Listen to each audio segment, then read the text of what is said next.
Hello, everyone. Welcome to Sparta's first webinar of the year entitled The Search for Trades. My name is Samantha Hartke, and I'm one of the commodity owners here at Sparta. The first few months of this year have been marked by geopolitical turmoil and significant refinery maintenance that have substantially impacted markets across the barrel. To that end, I will be joined by my colleagues James Noel Beswick, Jorge Molinero, Michael Ryan, and Philip Jones-Lux, who present their views on what current dynamics portend for the gasoline, middle distillates, naphtha, crude, and freight markets in the coming months. After which we will have a Q&A session with all our commodity owners. If you have a question, you can submit it via this platform. But first, for those of you who might be unfamiliar with Sparta, Sparta provides real-time, actionable market intelligence. It is built by traders for traders and sets itself apart from data analytics providers by delivering forward-looking, actionable insights. How do we do it? We enable traders to identify the gap between price and value. Currently available for gasoline, diesel and jet, naphtha and crude, we're bringing full barrel coverage to our clients, delivering a comprehensive cross-desk solution for insight and intelligence all in one platform. Most importantly, Sparta enables you to trade with conviction. But let's kick the webinar off proper. Let me bring to the stage my colleague James Noel Beswick, who will discuss his outlook for middle distillates. Yes, good afternoon. On the first slide, we can see that the HOGO and the East-West in the distillate market were moving to positions to open the ARBs to Europe all year. However, this has accelerated in the past few weeks, and we expect it to continue as we move further into Q2. Despite some lingering doubts surrounding European diesel demand, the arbitrage opportunities from AG and West Coast India, the Arabian Gulf and West Coast India regions, definitively point towards Europe for diesel loaders in March, April, and May. This trend has been bolstered by weakness in the Asia-Pacific gas oil market and the conclusion of maintenance activities in the AG West Coast India regions. Although this European tightness is largely priced into the market, and we've seen spreads come off slightly in Europe over the last few days, we anticipate this continuation of that tightness until we reach the end of turnaround season towards the latter part of Q2, towards the end of May, essentially. On the next slide, we've observed a resurgence in US crude runs. I think we've all seen that, and therefore diesel production in the US, following the conclusion of pad-free maintenance period in early March, and BP Whiting refinery, for example, returning from its outages recently towards the end of February. However, US diesel demand remains at five-year lows, and this poses serious challenges for US diesel pricing. We should expect some additional demand from Latin America due to reduced diesel exports from Russia due to these ongoing Ukrainian drone attacks we've seen in the last few days and weeks. However, the outlook for Q2 US diesel pricing leans towards, and decidedly, I think, towards the bearish side. And we've seen that within the paper positions that have been taken in the paper market or changed recently in the past few weeks. We should expect significant flows on the US Gulf ARB to Europe and Latin America as a consequence. On the next slide, in the Asia-Pacific region, Singapore diesel, as we mentioned earlier, exhibits serious signs of weakness, with spreads nearing or possibly even moved into contango levels today in the very prompt. We're seeing record levels for a while even, of South Korean and Chinese diesel exports to Singapore. We've seen some effect of high regional freights delaying some of this, but not hugely. And furthermore, Singapore middle distillate stocks have reached a 2.5 year high at the moment, indicating a significant surplus of gas oil in the region. And as you can see from the position of regrade in the region, the issue is really with gas oil rather than jet.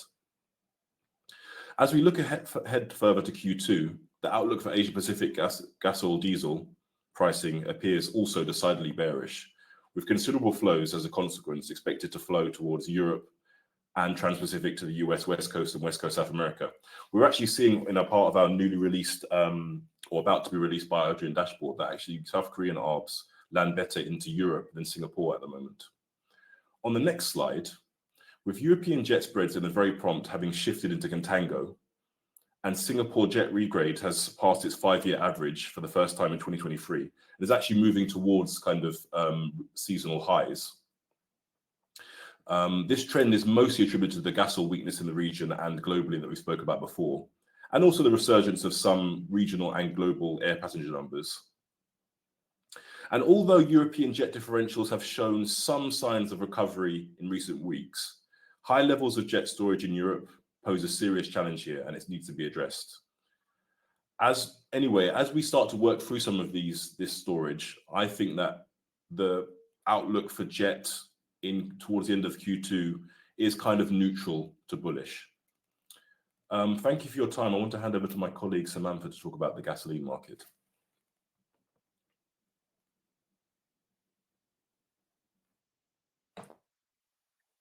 I'd like to start by really looking at the two trades that are already ongoing in the market. The first narrative being that of summer octane tightness, specifically around the Atlantic Basin, and the other being the bullish bets around summer driving demand. So the first thing, summer octane tightness, do we expect to see another round of fireworks in the Atlantic Basin? First off, the fundamentals for high octane components are largely unchanged. They began early last year with the dearth of Russian crude from sanctions, and Russian crude has a high aromatics cut. What we've replaced that with in the Atlantic Basin is lighter crude with a lower aromatics cut. The difference this year is the Red Sea and Suez Canal issues, and those have been compounded by the recent drone strikes on Russian refineries. The ultimate impact has been to a historically narrower TAR, which is what you're seeing here on your screen.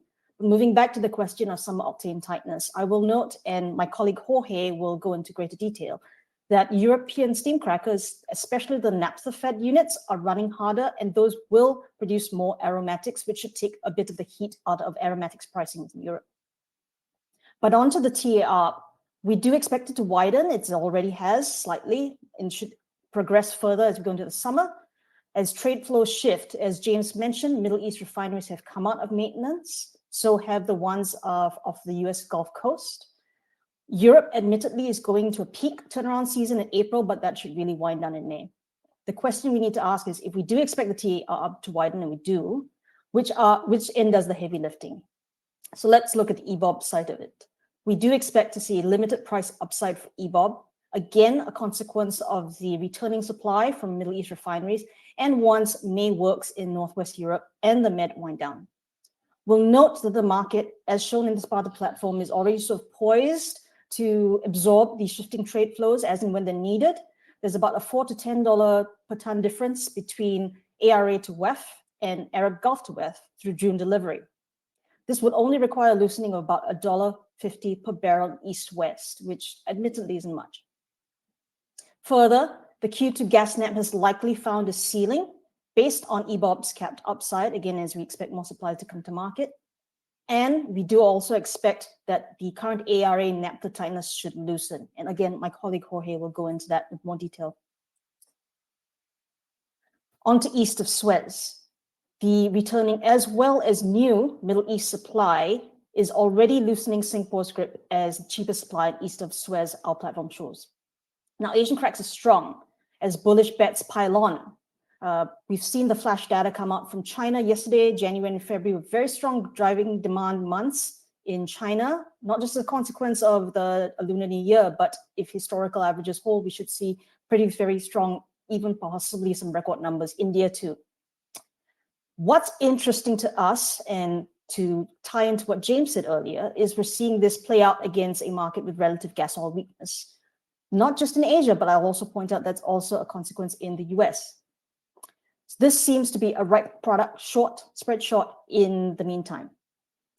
Specifically as to the high octane picture, Asian components have been trending down recently, but we will note there is some heavy Northeast April maintenance coming up, specifically for the aromatics units in the Far East. So that should offer some short-term support, but regional gasoline should soon price itself back into the Atlantic Basin, although the Sparta tool is not signaling that quite yet. But again, I will note the gaps between various suppliers are very slim at the moment. On to RBOB, which has been on a tear recently, albeit there's been some profit taking over the last few days. The fact of the matter is we've had heavy refinery maintenance here in Pad 3. Coming out of that, we have, as a consequence, low Pad 3 stocks, and the switch to the pricier summer grade tis the season, March and April, when gasoline prices strengthen. Atlantic Basin arbs are looking increasingly profitable for US Gulf Coast cargoes from May delivery, our platform shows. But again, shifting trade flows could challenge the US Gulf Coast export dominance, particularly into LATAM. And again, that could very well cap RBOB upside. As we see it, RBOB upside largely is a function of the importance market players put in replenishing Pad 3 stocks while maintaining high export levels and around the bets on the US summer driving season. If you do find a bear in the market, and there are a couple out there today, I think their main narrative here is that they do expect very strong summer driving season. That narrative has taken us a bit of a ding since the Wednesday numbers, where we've come off quite a bit. And with that, I'd like to invite my colleague Jorge to talk about naphtha. Hello, everyone, and thank you for joining us today. Thank you, Samantha, for your outlook on gasoline. Now I will go with the naphtha one. First of all, I want to focus on the East-West, which has been the instrument with the highest volatility during this Q1. Then I will talk about the naphtha demand in Europe, and then gasoline naphtha spread, and we will finish with our outlook for the arbitrage. So in this slide, you can see a picture of the East-West. As you can see, there have been two different trends during this Q1. The first half was a very bullish trend, and then right now we are living a very big downtrend. With East-West has turned negative. We are seeing a -5, which is a seasonal historical low from the last year. The main reason for the first spike was the Red Sea tensions and the fear of undersupply in Asia. Then these concerns switched to European undersupply in the petrochemical sector. And we have another driver. The export from Middle East come from a very low bottom in January, and they have been increasing step by step during this Q1, and now we are in the average, and we will expect the values to be closer to the export to the current level now during this Q2. And a big driver that support us to think that this trend will find a bottom is the attacks on Russian facilities during this Q1. At some point will impact on lower export to Asia during this Q2. So Asia will need to increase its west to allow the arb from Europe and from US. On the European side, the main driver has been the petrochemical demand. As you can see here, we come from a very low bottom in January and at the end of the next year.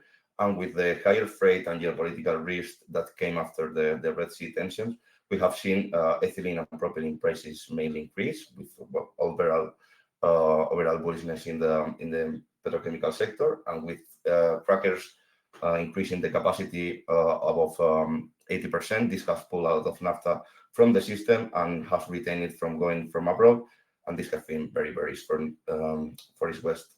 For the Q2, we will see a new ceiling since the main underlying driver still remains in the petrochemical market, which are low margins and a feeling of undersupply. And on January, we came from very low stocks, but they have been increasing with the big naphtha buy from Northwest Europe during this Q1. Now it's time to talk about the gasoline naphtha spread. We have seen historical highs during this Q1. Currently, we are in historical highs for April and May. This has also increased with the switch to summer gasoline blending, and the LBN and heavy naphthas has feel this on the price. We are seeing a very big escalation, not that big last year. We don't expect to see plus 100 compared to petrochemical naphtha, but this market is going to remain strong. Although we think that, as Samantha said in the gasoline outlook, this could find a peak somewhere soon. Although the underlying reason is going to remain, which is the lighter crude slate on the European system that started with last year with the sanctions on Russian imports. And on the last part for the naphtha outlook, I want to focus on the arbs. Currently, spot arbs are close to Asia from US and from Europe. We saw several skip cargoes going to Asia during the last 2 months. But now with the decrease of the East-West and with the freight still very expensive, we well, the yard is closed, and we won't see it open for the April deliveries. Nevertheless, the road petchems in prices in Asia, as well as they have in Europe for this Q1, could force the Asian players to bring product from abroad and increase the East West to provide to allow this arb. And from the US barrels, currently we are seeing the naphtha narrowing versus East West, versus RBOB, and RBOB is quite strong due to the low inventories, mainly in the PAC3.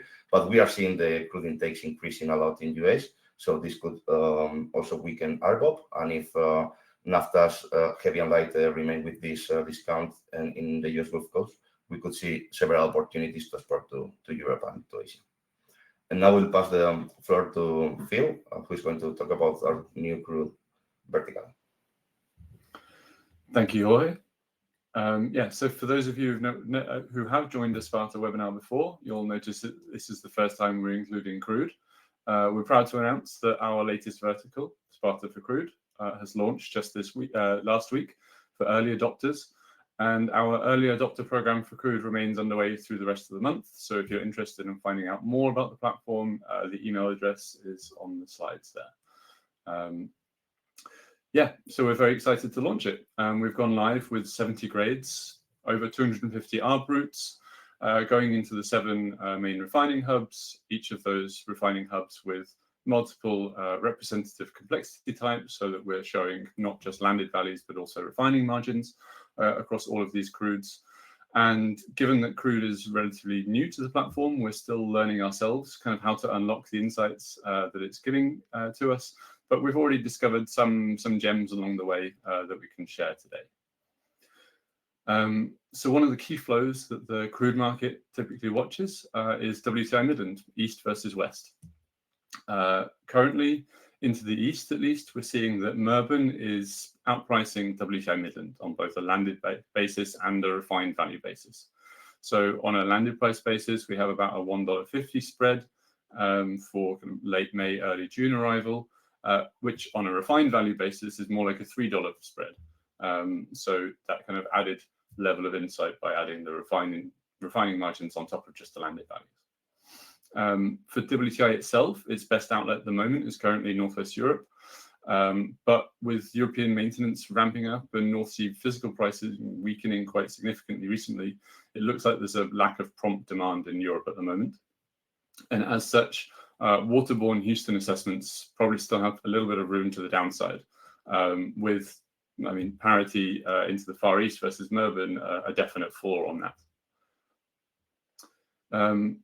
Something else we've noticed is that heavier grades out of Europe remain attractive into Asia. So Johan Sverdrup and CPC, for example, have been pricing very attractively into the east, but we have already begun to see their FOB prices strengthening as a result. And at current levels, aside from those Johan Sverdrup and CPC, most Atlantic Basin grades are remain priced out of the east. So with WAF grades in particular, they're continuing to look overpriced, with soft European demand and cheaper LATAM grades also kind of curtailing opportunities into the US. Finally, Black Sea crudes look like they're under particular pressure currently, with recent attacks on Russian refining assets helping to lengthen the Black Sea balance.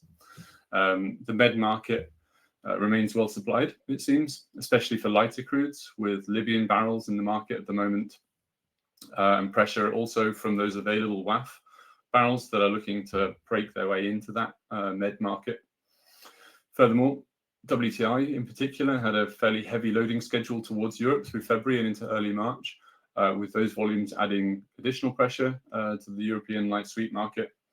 And what we've seen on the back of that is over the last month about a $1 per barrel narrowing of the TI Brent spread, which is actually starting to open up some opportunities for some Azeri Lights and BTC, for example, to price attractively into the Americas. So the Gulf Coast and the Atlantic Coast for our refining margins, but that also applies to South American setups as well. And finally, on on our kind of Med crudes or and Black Sea as well, we're seeing that the Suezmax rates out of the Med remain challenging. As you can see in the bottom right of the chart on the screen, that freight prices have been rising kind of continuously, and for the freight market, for the crude vertical in particular, the freight market dynamics are extremely important driver of interregional crude pricing. And so on that neat little segue, I'm going to hand over to Michael, my colleague, who's going to talk more about what dynamics in freight markets. Thanks, Phil. My colleague spoke a bit about the regional refinery turnarounds, and I'm going to talk about the impact that this is having and will likely continue to have on freight over the next couple of months. The US Gulf Coast and AG are coming out of turnaround season, while Europe enters their maintenance period. US Gulf refinery utilization has increased in March and is sitting just above 90%, the highest level in 2 months. Middle East maintenance has now hit its lowest level projected for this year, while European maintenance should peak in April. These regional refinery turnaround timings are having a distinct impact on freight rates. On the next slide, with the AG ramping back up production post-turnarounds, TC5 and TC20 rates have jumped alongside the increase in cargo requirements stemming out of the region. Eastern earnings have moved higher and are more attractive than earnings in the West. Even with the US Gulf Coast ramping up production, and recent TC14 rallies have stalled relatively quickly. This is in part due to the US being near 5-year lows on distillate stocks and near 5-year lows on PAD 3 MOGAS stocks, tightening supply and shutting the marginal diesel ARB out of USAC and US Gulf Coast to Rotterdam. The US Gulf MR position list tightened at the beginning of March, but has since lengthened as cargoes have dried up over the last week or so. Owners are once again favoring shorter voyages, for example to the Caribbean, in anticipation of higher earnings come April. This is likely the correct near-term move, as I see US clean product stocks building in the coming weeks, leading to more cargoes heading to water. Also, US Atlantic coast activity has picked up, which should remove some potential US Gulf Coast ballast or resupply, leading again to tighter position lists and higher rates in the region. On the next slide, the US Gulf turnaround season ending will also impact dirty freight, with less US crude being exported and more used in domestic refining. Aframaxes, TD25, enjoyed a small rally at the beginning of March as several cargoes materialized and tightened an already short list of vessel availability. Since then, though, cargo requirements have decreased and ballasters have replenished the region. The AG could see a similar situation now, with DPP rates softening as refinery runs increase, leading to less employment for dirty tankers. This suggests that a short DPP versus long CPP FFA trade could be in the cards for the US Gulf Coast and AG regions right now.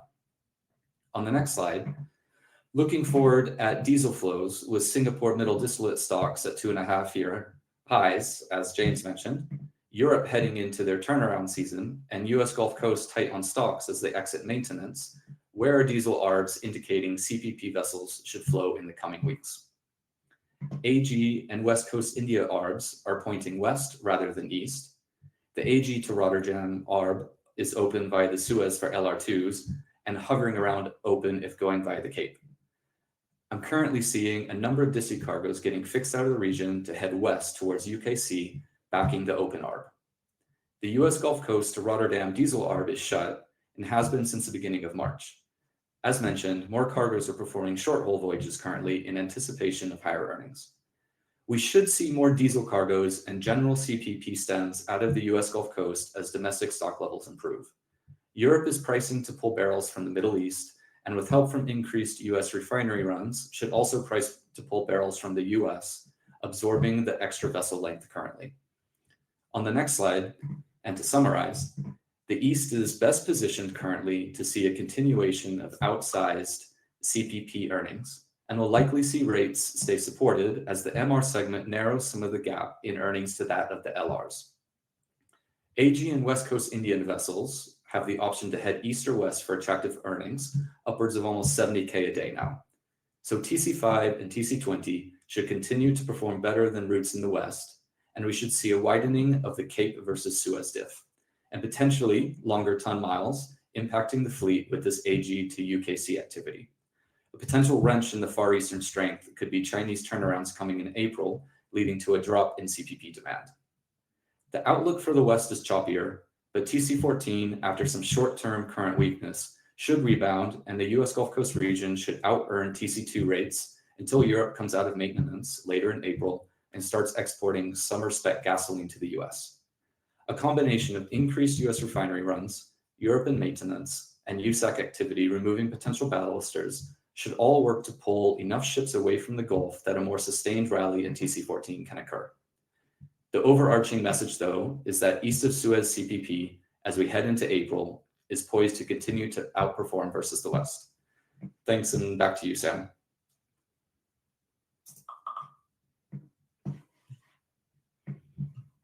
Well, I'd like to invite all the commodities back on stage. Thank you to all of you guys for the keen insights. We've got a lot of questions, so let's get started once everybody comes back. While we wait for commodity owners to come back, Michael, since you're already here, let's start with you. We've got a question about what about DPP freight rates in Europe given the ramp up of crude exports from Russia? What about DPP freight rates in Europe given the ramp of crude exports from Russia? I think this is probably in the context of the Russian refinery drone strikes, possibly. So if it's under the price cap, then it'll be part of the global international fleet. Otherwise, generally kind of been considering Russian business as part of the shadow fleet. And it's so tough to get flow data out of Russia that's very hard to put together a supply and demand side.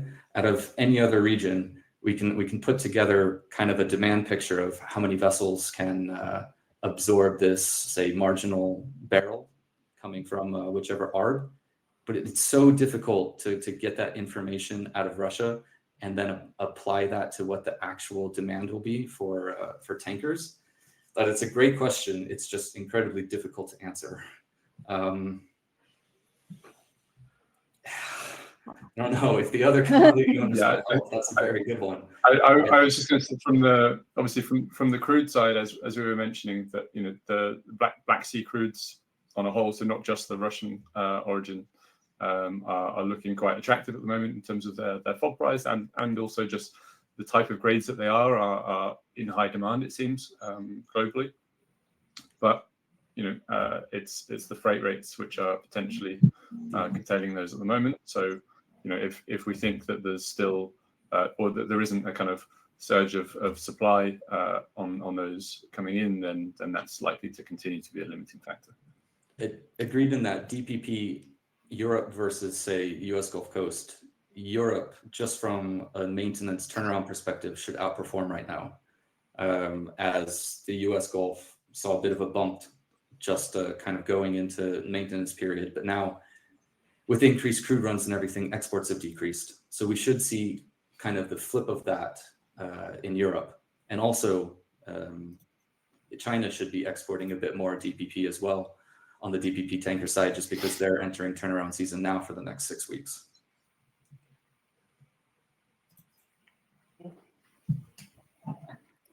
James, one for you. How do you see Dangote ramping up and affecting diesel routes? Yeah, well, we're yet to see really a lot of fuels come out of Dangote, so it'll be interesting to view actually how effectively it actually ramps up. I think they offered earlier this month a gas oil 700 ppm, I think an LR1 size, but it has the ability, if it ramps up as it should do, to really change flows, affecting like high sulfur gas oil flows from Europe, especially. Essentially, those will kind of essentially finish. And that's going to be real pressure on European high sulfur gas oil diffs. Great. Jorge, there's a couple of questions. I think I'm going to combine them. I think the two of us can probably take this on. It's around high octane components, the tightness around that. The first part of the question is, higher shale output of light sweet crude and associated NGLs means less heavy crude available to refiners, all create more C5 and light naphtha off the distillation towers. Completely spot on. This creates a greater pull for high octane components. It does. What is driving the octane strength? Is it a lack of high octane blending components or a surplus of low octane cheap light naphthas? I mean, it's a bit of both, no? I mean, we started off the year with low operating rates, specifically out of the European crackers going into the ad valorem season.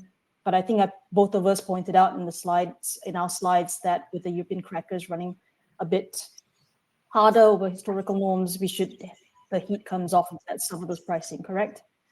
Yeah, 100%. And I will highlight that the underlying factor of this aromatic escalation is it comes from last year with the sanction of Russian oil that has been replaced with lighter crude slate mainly in Europe. So this increased the share of light naphtha and decreased the share of heavy one. And with the summer season, this differential increase.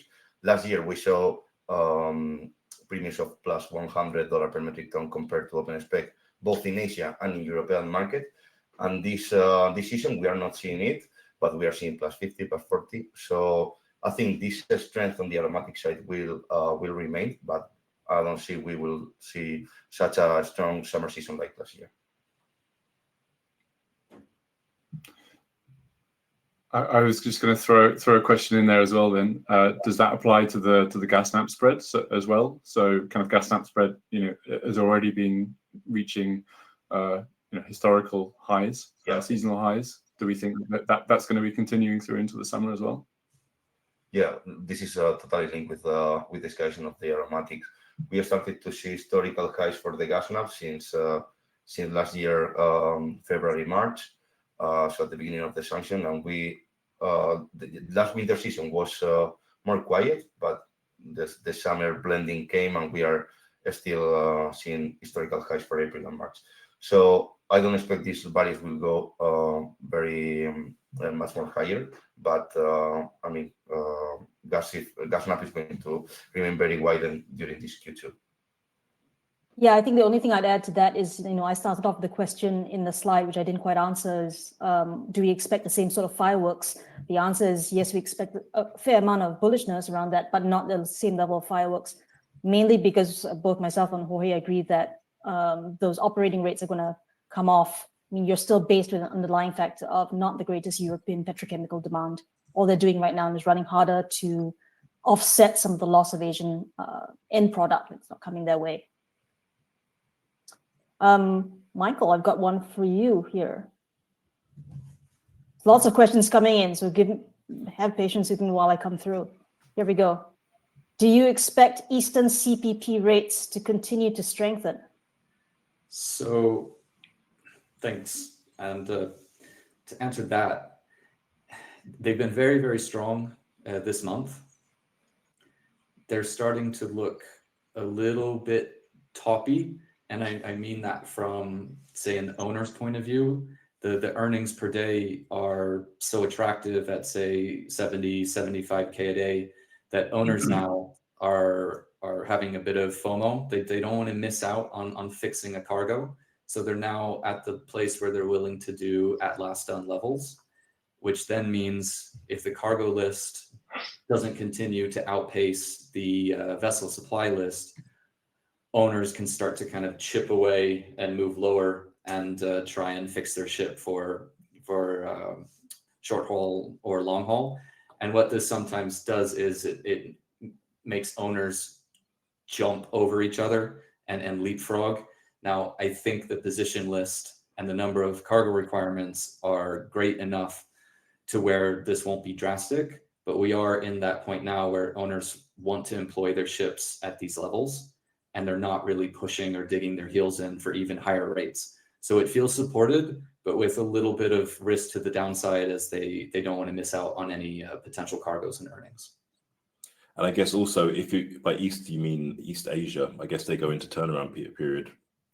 Yeah, like so April as well. So I guess it'll be less cargoes to export. So. in the Far East, as in not really the Aegean and Sing, but true Far East, yes, they want to get their ships employed right now, and they'd like to do it for long haul so they can kind of burn through some of the turnaround season. Thanks, guys. James, another one for you here. How likely are Russian refinery attacks likely to tighten the global diesel market, especially with gasoline yields rising over diesel in the US? You know, it's an interesting question because actually we saw quite a ramp up. Well, ramp up is the wrong word, but quite an increase in drone attacks over maybe the last 2 or 3 weeks. And it has affected, I think, some refineries quite majorly. And we saw European spreads and cracks, particularly cracks, react to that, I guess, because there's the anticipation, also US cracks and spreads, anticipation that some of the competition, especially into Latin America, will be lost, or there'll be less competition because of less Russian diesel and gas oil exports. Yeah, so I think it has the ability to have quite some effect, and I think it will be important to monitor as it will, but it's kind of something that you can't really predict. So. You're very popular, James, so I'll keep you on stage here. There's another one here for you. Do you expect gas oil east-west to widen further, arbs from west coast of India to Europe, all taking the Cape? How much more can Europe really pull in from the east? And does it need to, especially given the start of Duqm? Well, I think that the east-west will have to stay reasonably wide in order to keep much of this flow still coming, essentially until the end of May, when Europe kind of comes out of this turnaround season. I don't think it will widen much more from this. I think just probably just stay wide in order to incentivize those vessels to pay the extra freight to go around the Cape. Yeah, Duqm's a good point as well. There's going to be extra supply there as well that has to go somewhere. But for me, really, it's got to stay wide because Singapore's really weak now. It's got high stocks, and we're not really going to see any change of that weakness until probably, as I mentioned earlier, the mid-April start of turnarounds in that region. Thanks. Gosh, you guys are rolling them in really quickly. Let's do this one. What is the potential ramp up in supply coming in Q2 and then Q3 versus Q1 in refined products in the Arab Gulf after maintenance, either in terms of CDU, but more importantly in gasoline and diesel to replace any Russian shortages now in exports? I think, at least on the gasoline side, we already saw a very swift ramp up in the export on the gasoline side into Asia. It was like night and day, Jan to Feb. Expect that to continue just as long as that's required. And again, it was like I said in the gasoline slides, you're starting to see that those trade flows get reflected in the arbs, how close they are supplier to supplier into regions such as WEF. It just seems like there is supply willing and able and poised to enter the market if they need to, especially from the AG. Phil, did you have anything, or James, especially on the diesel side? Go ahead, please. I was just going to say, yeah, as you said, we've seen it very swiftly, kind of as soon as those refineries came back from maintenance. The east-west widened out to over $10 a barrel, and it looks like it's probably going to sit at least those levels and maybe even wider as we go into the summer, as that east of Suez balance, especially the kind of west of the east of Suez balance, needs to start pushing and really threatening to come into the Atlantic Basin and put additional pressure on the European gasoline market, or the whole Atlantic Basin gasoline market, because that supply, which is not going anywhere, it's certainly coming in. In terms of barrels per day, I don't have the numbers. Yeah, we've spoken about Duqm, but there's also Al Zor ramping up more and more as well, right? So there's increased supply. Jorge, I don't want you to feel lonely over there. Here's one for you. Do you think that the European naphtha market will remain as strong in the near future? Well, I think that the underlying factors that has taken such a backwardation to the European market will remain, but April is going to be one of the strongest months on petrochemical demand. But as we have talked during this webinar, we expect that gasoline naphtha will not keep demanding that hard. Currently, E5 and E10 blending margins are quite open in Europe. So we come from a very strong peak, and the stocks for the petrochemical industry are higher than the beginning of the Q1. So I don't expect backwardation to go higher. Indeed, it has decreased down the curve. The only spread that has remained strong in the NAFTA overall complex, including Europe and Asia, has been the April-May in Europe.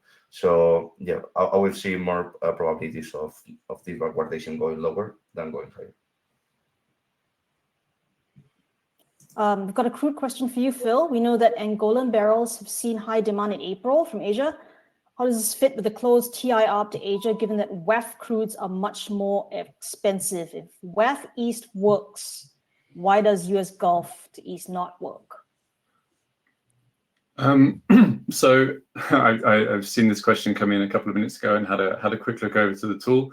The response that I can give you so far is it looks like it's mostly a quality question. Those Angolan barrels are, as you said, just as sweet as TI, for example, but significantly heavier in parts. So the likes of Dahlia, Cabinda, especially.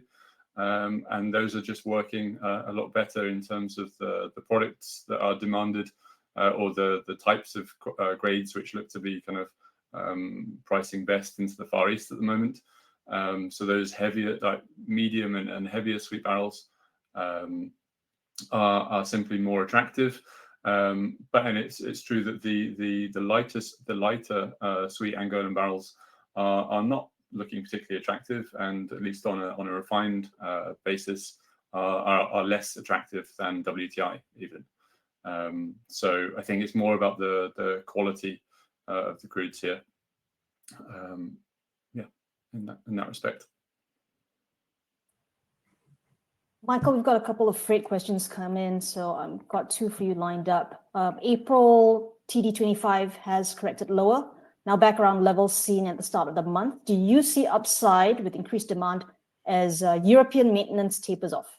Yeah, I do.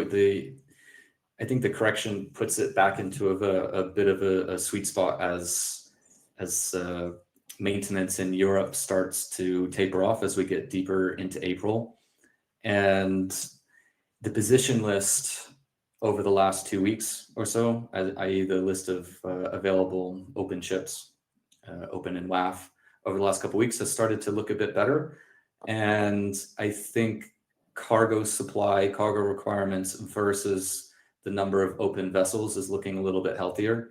And as we get into April and as we get closer to summer with all of the US driving demand, so all of the MOGAS going from Europe over to the US, I think we should see an uptick in TD25. There's opportunity for it to get back to the levels where it was last month. But I think even if we bump up, say, 10 world scale or whatnot, I think that move is enough to probably put on a small TD25 trade. Good question. The other one that we had was on LR1, LR2 going west by the Cape, unlikely to ballast back via the longer route. What does that mean for freight in Asia? Yeah, so this gets back into creating a kind of a higher ton mile sort of ratio. The whole world, because of all of these Cape routings, is just feeling shorter tonnage. And the LRs compared to, say, the MRs really stay in their west of Suez region versus their east of Suez region, but LRs are always crisscrossing. The question right here is, the answer to it is partly why TC5 and the other eastern routes have rallied so hard over the last couple of weeks. It seems like finally these extra 14 days for the journey around the Cape is coming into play for freight rates. We, of course, saw the initial freight rate jump 2-3 months ago, and then the Cape and the Suez pricing basically came into parity about a month ago and hasn't moved all that much. But as more and more tankers are pulled away from the east, it just makes the LR1 and LR2 segment even tighter. It's tight already right now. And that also bulls up the MRs. So this kind of goes back into, I think, the CPP rates in east of Suez, they should stay at these elevated levels. We might see a bit of a chop a little bit lower, but I don't see a ton of ballasters coming back to save the day for charterers. Good question. One for me, I guess. Are there any more North American related refinery turnarounds of note? What are the expected impacts? Yeah, I think we've wound down largely, but there's one last big one, which is Irving St. John in April. That is, I believe it's about 35 days or so. They're taking the larger FCC down. That, although, I mean, we're talking about right now, it's not an unknown factor. That always has a disproportionate effect on New York Harbor gasoline and diesel. So that's the one to keep in mind. A couple of other things here is, let's not forget, we've had a very warm winter here in the US, which doesn't portend well as I sit in Houston and think about a very hot summer. And as anyone who is sitting in Houston and listening in knows, these refineries don't work well during the heat. So I just added to the bull case right there. James, one just rolled in for you. Dukem, again. What impact would you suggest the high diesel jet exports around 16 MRs for diesel? And I guess also to you, Michael, what the insights and implications for freight regarding Dukem? Yeah, well, Dukem is a big refinery, and it's going to produce a lot of diesel that's really geared up to point to Europe. So I guess that's really informing further why we're kind of essentially quite bearish diesel as we move further into kind of Q3 this year. So I mean, when we were kind of thinking about formulating our 2024 outlook for what diesel would do, we were quite bearish about it before what happened with the Red Sea and the kind of reroutings around the Cape, because of all this new refinery additions east of Suez and the way they would point to Europe. So I guess we're just going to see that kind of come back into effect, really. I'm quite bearish European diesel the second half of the year. And James, can you just tell me, do you think they're mostly going to be taking LRs out of there or more MRs? Where do you think it'll discharge mostly? Northwest Europe. Northwest, just okay. But then it's going to impact the MR market for the most part, and it's going to pull even more barrels and increase ton mile for west of Suez on MRs. And I think your TC14, TC2 general triangulation earnings for Atlantic Basin will be supported, but I think it's still going to pale in comparison to the east over the next couple of months.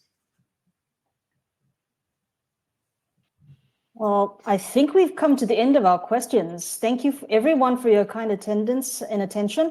A recording of this webinar will be made available to you shortly, so please look out for a link in your email. We'll also be sending it out via social media. If you are new to Sparta and like what you see and would like a demo of our platform, please email us at sales@spartacommodities.com or visit our website, spartacommodities.com. If you are an existing client of ours, thank you for your business.